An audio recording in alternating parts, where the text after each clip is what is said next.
Are you ready to break free from the doubts and limits holding you back? Welcome to Embrace Your Value, where therapy meets coaching to help you unlock your true worth and take control of your life. Hi, I'm Kristen, a trauma therapist dedicated to helping you heal, break old patterns, and reclaim your power. And I'm Jen, your support coach, here to show you how to set fierce boundaries, embrace self-compassion, and step boldly into the life you deserve. So, whether you're stuck in self doubt or feeling lost, know this: your value isn't up for negotiation. It's time to own it. Every week, we tackle real issues that challenge, inspire, and empower you to live with purpose and confidence.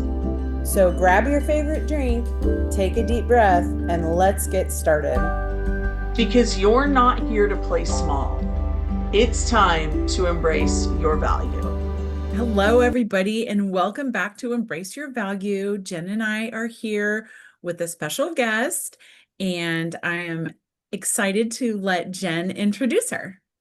Hey, everybody. So glad that you're back. We do have a special guest today. This is my friend Brenda Rigney, and I'm going to tell you about Brenda, and then she's going to tell you about herself, and we're going to have an amazing conversation today and really show just a lot of worth and goodness for you all. Brenda has a beautiful belief, and I love this. So we're going to start out this way. Midlife women are the best leaders on the planet.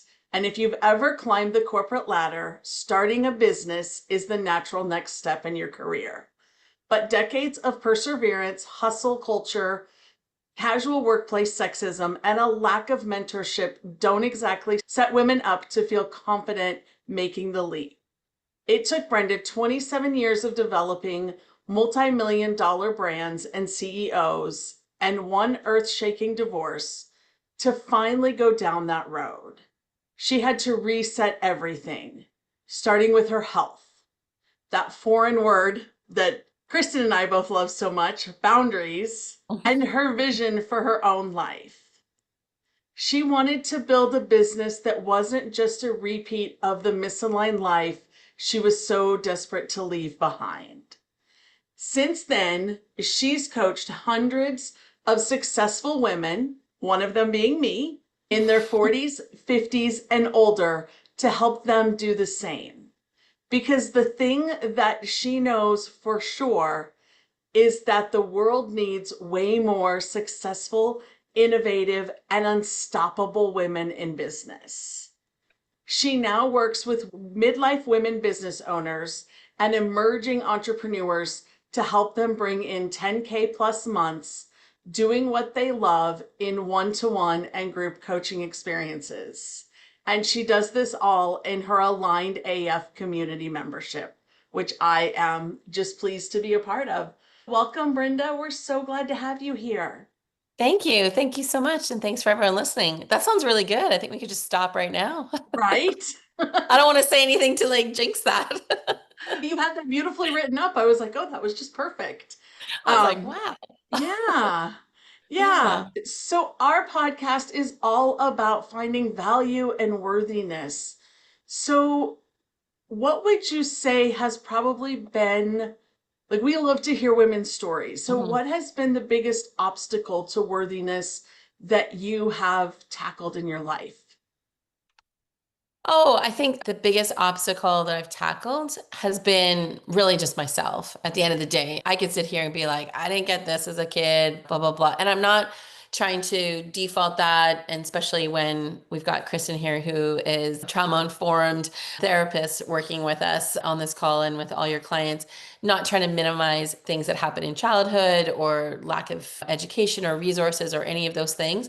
But it would be easy at this stage at 55 to say, yeah, there were all those other things that, and at the same time, I am also a cis white female that has had an incredible amount of privileges bestowed upon me growing up in my life. So really at this stage in life, it's really me and any obstacles that I put in front of me. It's typically my mindset that then manifests into my actions and my behaviors, and it shows up physically, mentally, emotionally for me.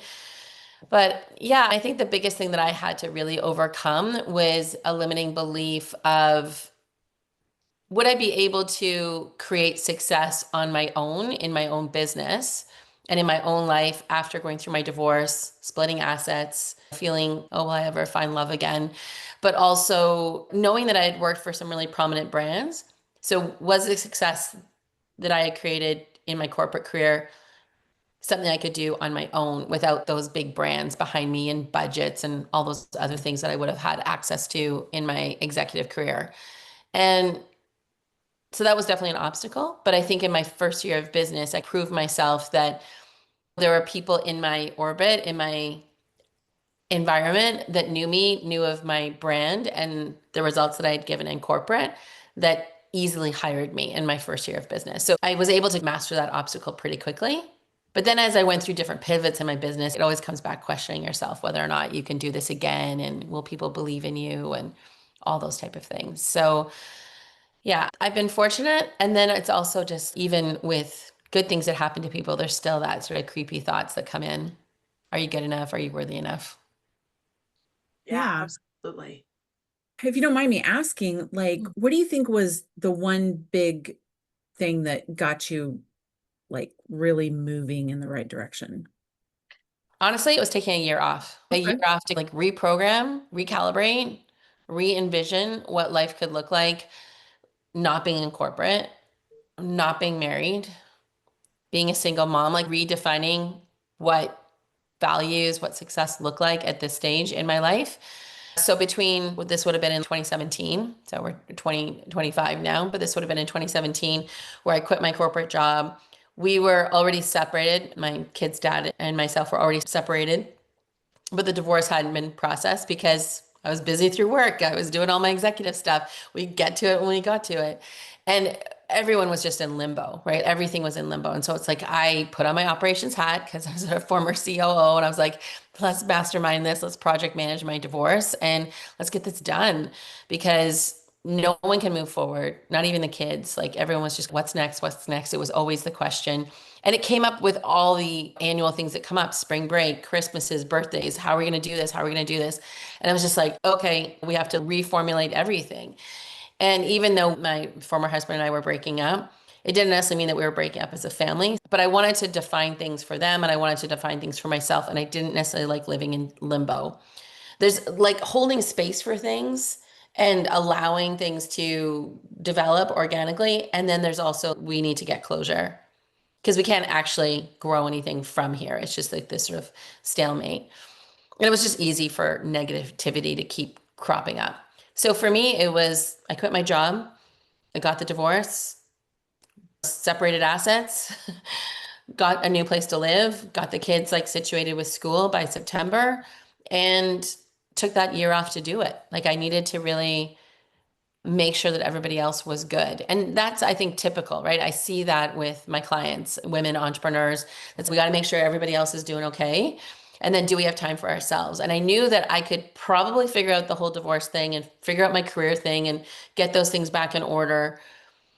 But it was also myself. Like I knew that I needed to take that time for myself to heal. And I knew that like a year wouldn't be long enough, but it was a starting point and to just give myself that.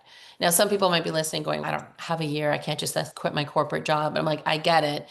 But for me, it was also redefining what my vision, my values, and my goals. So whether you do that in a week or a weekend, but taking that time and I haven't really come across a lot of people that have gone through a divorce or a significant breakup, but I think it's something that's really needed for midlife women. And I don't want to label us all under one umbrella, but someone who's like in their 30s, 40s, 50s, and even potentially 60s, where we're juggling multiple things. We've got families, we've got jobs, careers, businesses, we've got our partners or want to have a partner. And yet, do we have a plan like when things break up or when things one of our aging family members passes away. We don't seem to have a plan on how, yes, we need to have the grieving process, but also how we're going to recover. And I've seen that all too often from some of my friends and family members or clients that have gone through divorces where it's still continuing on, it's still continuing on. And so for me, it was like, I'm going to take this year for myself, for the kids, and even for my ex-husband by doing this, I know he's going to heal faster. And as a result, he's going to be more focused on being a better dad. And when I heal faster, I'm going to be focused on being a better mom and giving that time to my kids and working on myself. So that was like something that was really important to me that helped me move forward, is taking that gap year and rebuilding.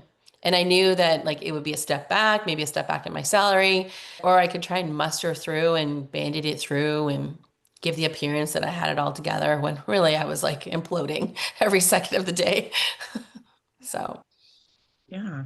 Yeah, but what a strong decision to make was to say, I need to take a year off or any amount of time, even a yeah. month. For some people, it's a week. For some people, it's a month. But to take that leap of faith and know, you must have at least believed in yourself enough to say, I can do this, because how else would you have gotten off the ground? Yeah, I did. And then also these type of situations, I think they talk about it. And again, Kristen, probably from a therapy standpoint, I've always heard like those sort of stats of losing a significant person in your life due to death or illness, moving, quitting your job or losing your job, going through a divorce. These are all things that kind of send people right off a cliff, so to speak. And I was like 3 out of 4. So I was, yeah, definitely worn out, burnt out, exhausted. And so for me, it was just putting that effort back into myself. Plus, I had also, like, my whole corporate life was 24/7. I worked for entrepreneurs, CEO, family owned businesses that would call me on weekends. I had like CEOs that would call me and I'm like, they're like, what's all that screaming in the background? I'm like, I'm at my daughter's softball tournament. I'm at my son's soccer tournament. So it's like they work 24/7. Therefore, they expected their right hand and left hand people to be working 24/7. And I always positioned myself to be that partner to the CEO. And that's what my business is all about now, too. I support women CEOs, but I also wanted to change the recipe on what that looked like. I don't think we necessarily need to work 24/7. I don't think that's necessarily a badge of a successful business. Although, again, I was indoctrinated into that like from the age of 21 when I first started working in business after university. So I didn't know anything different. And I was always rewarded for that and always successful for that. And so I had to redefine that whole definition of success. And it had to go back to what's the vision for my life? What are the values that are important to me? I had to also reevaluate some of the generational beliefs that were in my family about what successful looked like or what a woman looked like in my family. I had family members saying to me, oh, it's okay. You'll fall in love again and you'll get married again. And I'm like, maybe not. Maybe I will, maybe I won't. That's not a definition of success for me. That's not a definition of being like a proper woman or a good woman. And so that might just be a bonus, but it's not necessarily, but in the early days, it was. So the last of my friends to get married. I was like the last of my friends to have kids. There was always those questions about it because I put my career first in a lot of situations.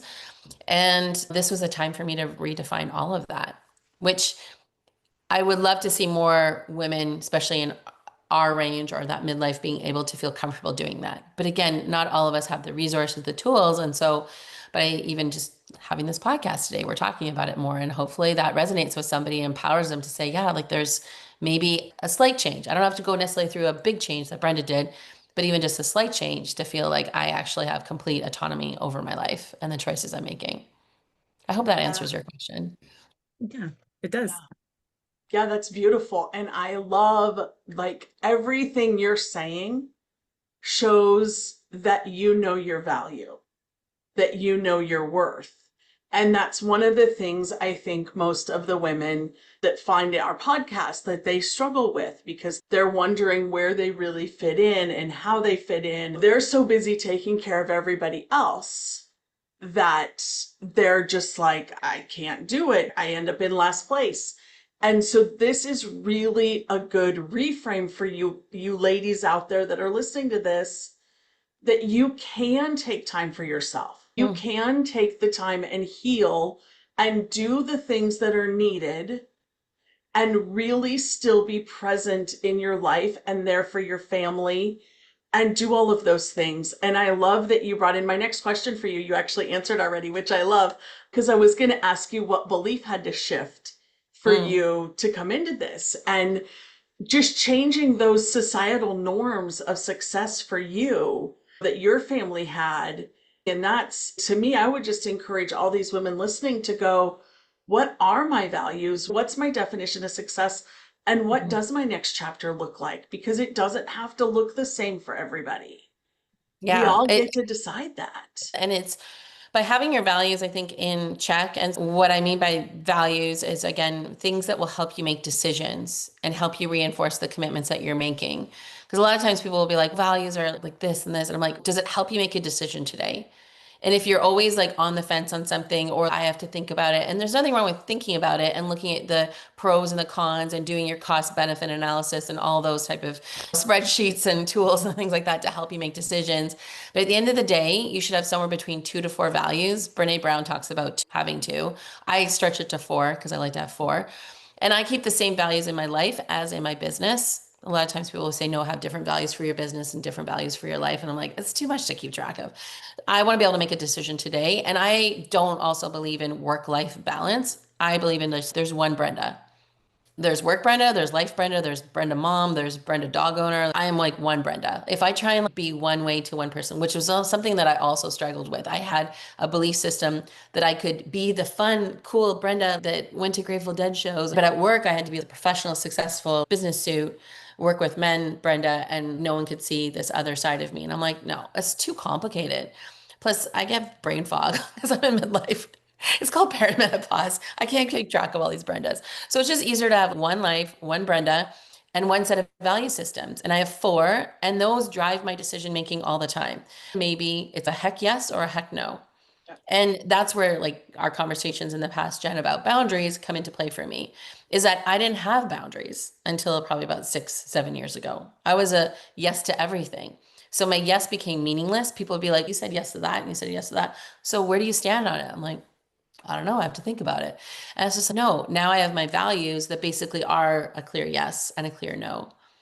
And it's been hard for some people in my life. Like I can think of a couple people, my mom for one, who's, you used to be this way. You used to be so agreeable in this place. And I'm like, yeah. And it was burning me out and I was tired. I was exhausted and I was saying yes to all these family obligations that made you feel good that we were carrying on these traditions, but no one wanted to go. And it always made us tired and we always fought and all these other things. And there's always this resistance. So why can't it just be not easier, but more in flow? This is a heck yes. And when I'm a heck yes, I'm fully in it because I'm fully committed to it and it just feels good.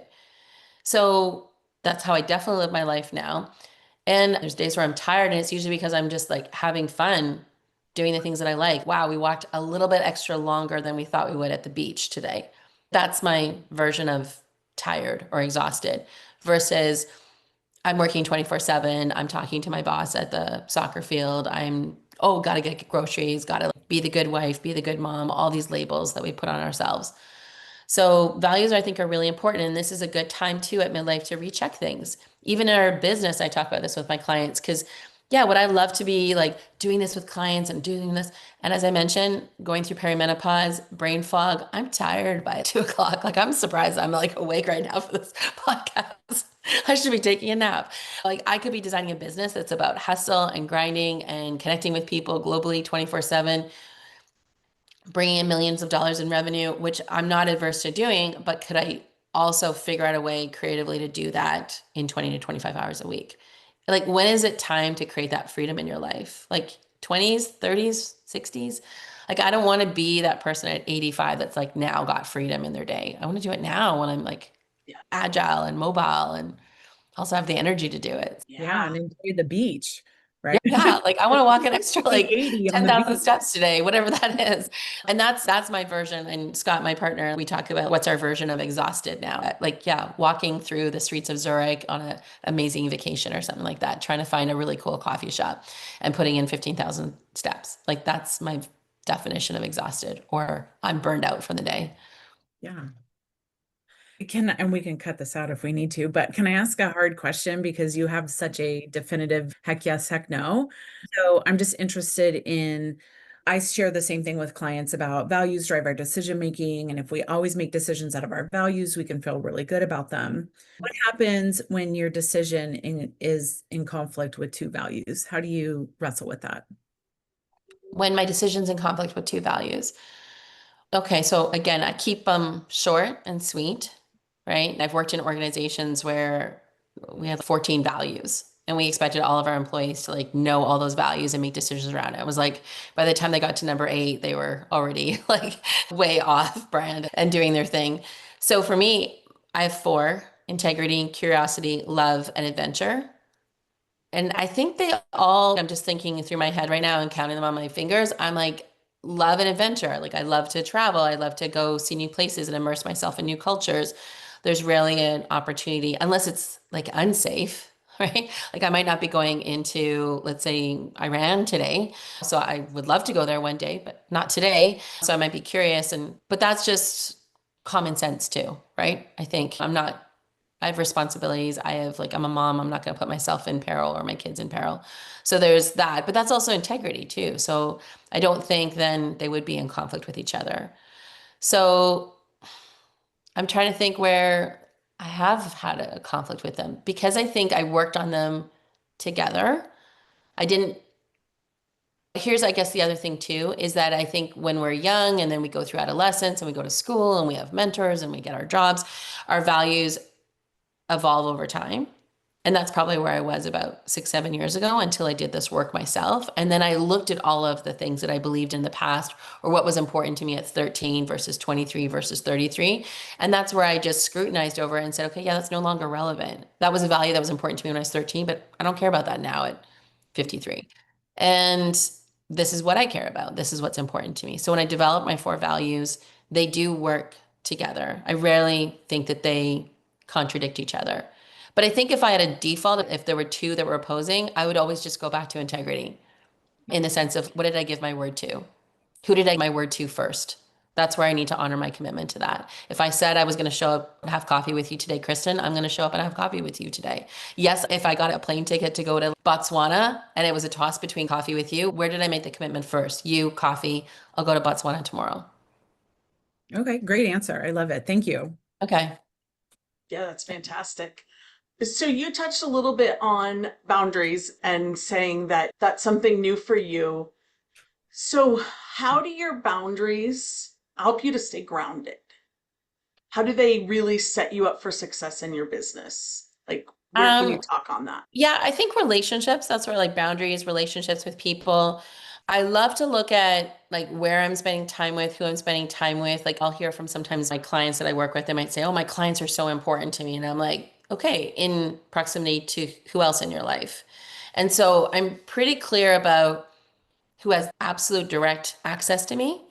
Like we talked about before we press record, we'll just be authentic and share, but I'm not going to tell you everything in my life. So it's you're here and there's other people that are closer. Like they get the Mhm. inner scoop, the inner look, the vulnerable points of Brenda, the boobering cry fest with Brenda, right? There's going to be certain people that are going to get that. Some people will get it here, but not always.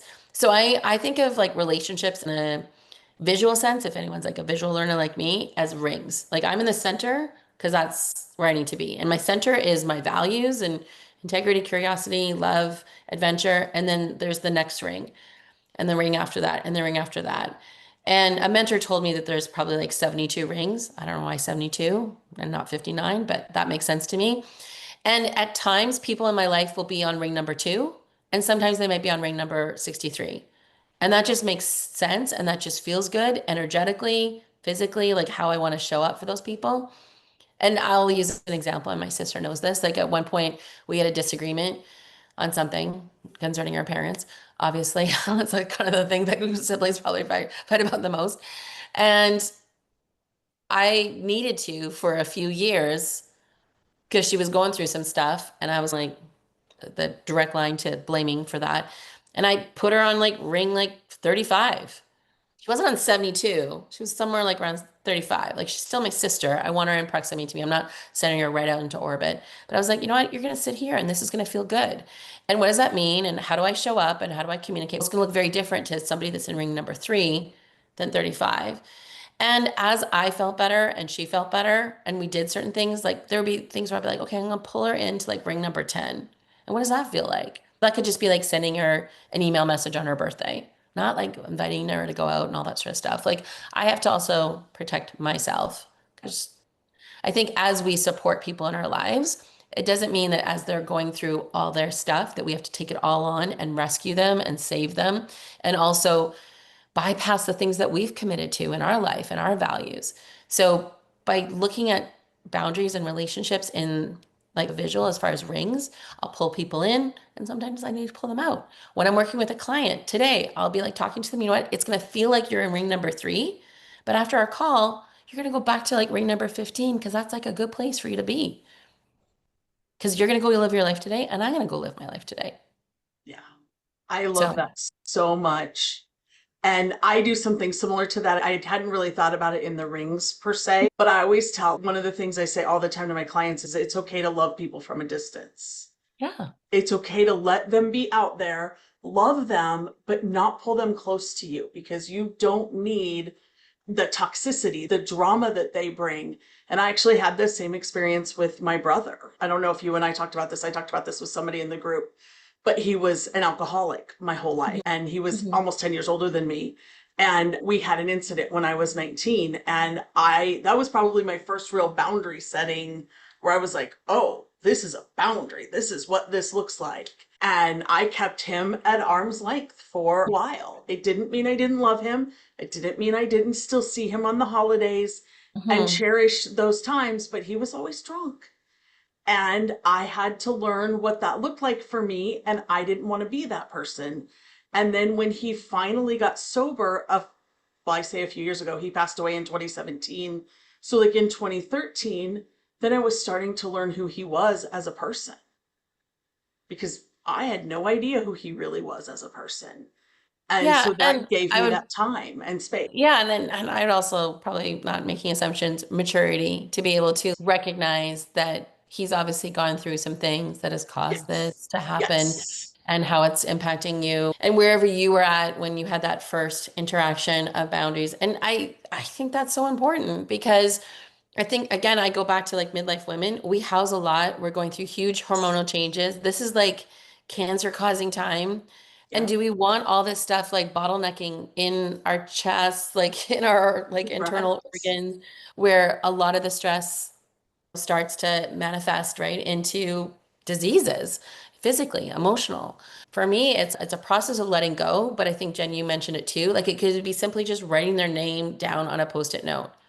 Yeah. And that's enough to be like, I'm thinking about you. I'm thinking about a good memory that I have of you. I'm thinking about the love that I have for you. And yet, I, for the sake of my own preservation, we're not going to meet right now. We're not going to talk about that last thing. And I'm just going to hold that space on the post-it notepad, keep it there when I need to keep it there. And that might just be enough, right? To bring that person a little bit closer, to have you feel like you can address it. But that's, I think, the key thing. Those are also like extreme cases of like maybe fractured relationships. I'm just even talking about like day-to-day people. Like I'll see somebody walking their dog while I'm walking my dog, and it's just hi. And just because we're neighbors and we're walking dogs doesn't mean I need to like invite you in for coffee. And I just Yes. sometimes see that with past Yeah. generations, right? Where we have to give all of ourselves. And I'm like, or I could also just go back home and close my door. Yes, Yeah. absolutely. I love Yeah. that. Yes. Yeah, I'm curious. What's one thing that you learned about yourself on this journey that really surprised you? That I'm actually good with money.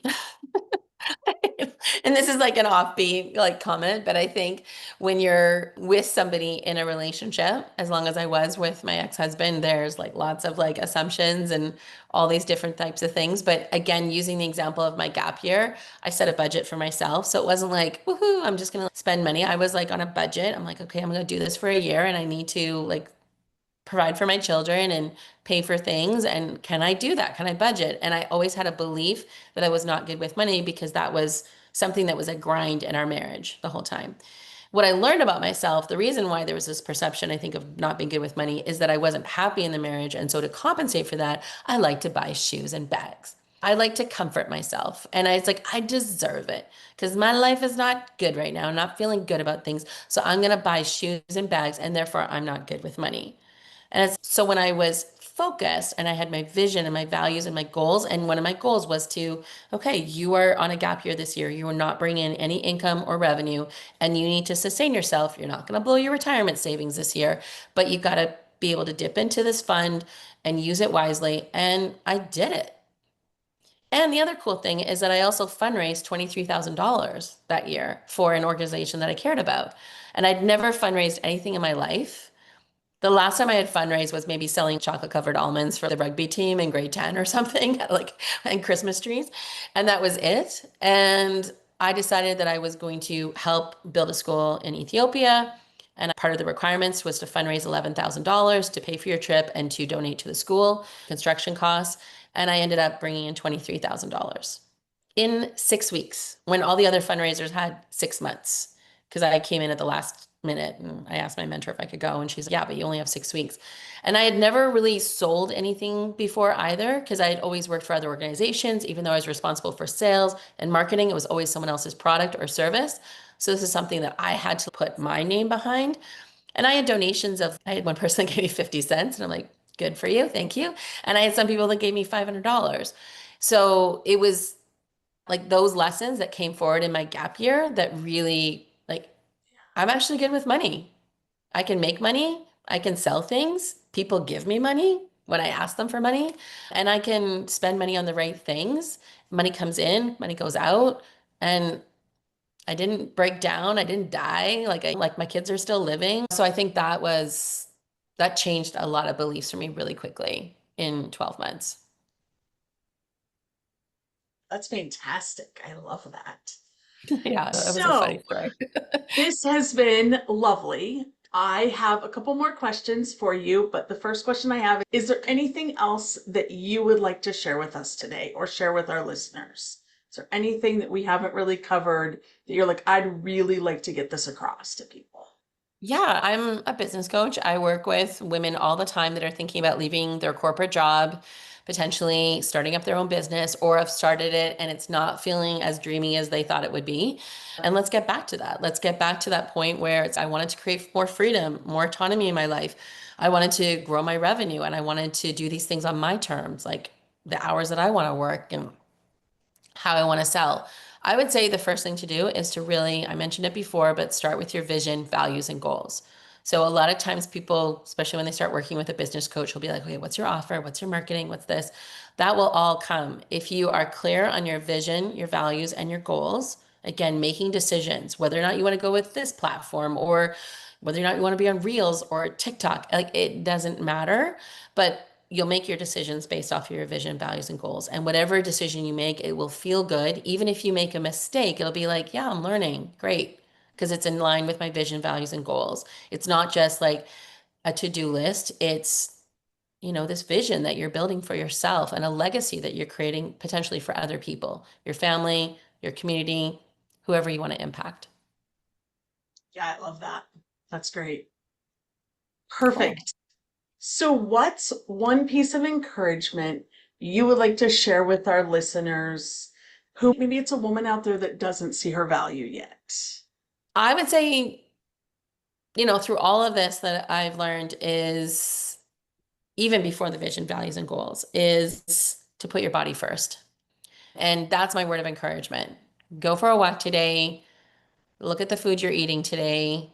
And it's not about more or less or starving or restricting or anything like that ourselves. Like just consumption and care for your body, I think is the most important thing. It's like the best business strategy. It's the best life strategy is like when you care about your body, you get really excited to do new things with it and face fears, overcome obstacles, take on new challenges because you feel stronger emotionally, physically, mentally. So put your body first. That's great. I love that.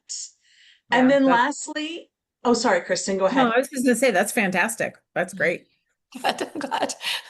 Love that. Lastly, this is all going to be linked in the show notes, but where can people find you? How can they get in touch with you if they want to work with you or be a part of the Aligned AF community? Or what can they do? And like I said, I'll link everything in the show Okay, notes. cool. Yeah. The number one place to find me and just interact with me would be Instagram. I tend to hang out on Instagram the most. I'm on all social media channels. So if you Google Brenda Rigney, you'd probably find me on Pinterest or TikTok or any of those places. But Instagram is where I hang out the most and I'll be more connected with you there. And then, yes, you mentioned Jen, I have the Aligned AF community. So that is a community. It's paid. You can come in, you can learn about entrepreneurship, or if again, you want to refocus some of the things that we've even talked about today as far as how your business is operating and get to those desired results, whether it's revenue or increase your client flow, all those things, you can come into the Aligned AF community. It's $19 a month to join, or $137 for the year, which is a 40% savings. It might not always be that rate, so depending if you're listening to this podcast today or 10 years from now, but it is the price now, and it's accessible. I create it so that women can get more into entrepreneurship. And it's a great place to find women to collaborate with and just not feel alone.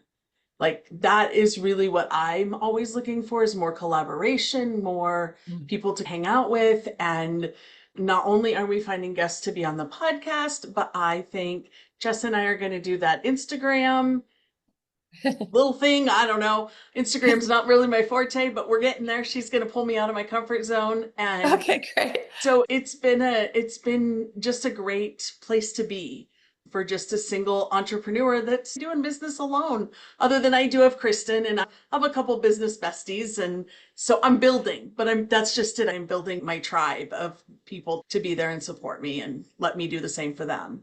I'm a big believer, like doing it alone, even the term solopreneur sounds so depressing, but we call ourselves that. And then we have our biz besties, which are great. But I also think that having a community of people, we can just do it faster. It doesn't have to be so hard. Why does entrepreneurship have to be so hard? We've heard all the stories, which I think is a bit of an aversion for women to go into entrepreneurship in the first place, because we've already got so many other things we're juggling. Now we got to juggle entrepreneurship and all the highs and lows of that, versus if we did it in community together and we were talking to somebody that's maybe just one or two steps ahead of us that can say, you know what, don't do it this way. Or if you do, try this. These are the mistakes I made. We'll just get there faster. And it's one of the things I love about your community, 100%. So that's one of the first things I noticed in there. Cool. So that's absolutely great.